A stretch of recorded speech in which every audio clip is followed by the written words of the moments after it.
சத்தியமங்கலத்தில் 48 பவுன் நகை மற்றும் பணம் சைக்கிள் திருடிய கொள்ளையர்கள் கைது. ஈரோடு மாவட்டம் சத்தியமங்கலம் அருகே உள்ள நேருநகர் பகுதியைச் சேர்ந்தவர் சதீஷ்குமார் இறைச்சி கடை நடத்தி வந்துள்ளார். கடந்த செப்டம்பர் 4ஆம் தேதி இரவு மர்ம நபர்கள் வீட்டின் பூட்டை உடைத்து பீரோவில் இருந்த 48 பவுன் நகைகள் 50,000 ரூபாயை கொள்ளையடித்து சென்றனர். இது சம்பந்தமாக சத்தியமங்கலம் போலீசார் புகார் அளித்தார்.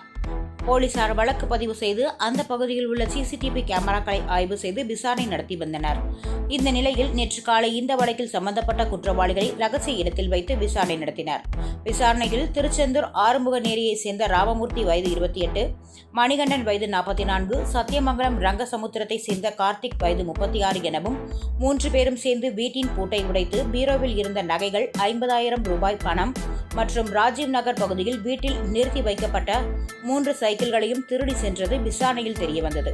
பின்பு 3 பேரையும் கைது செய்து நகைகள் பணத்தையும் மீட்டனர்.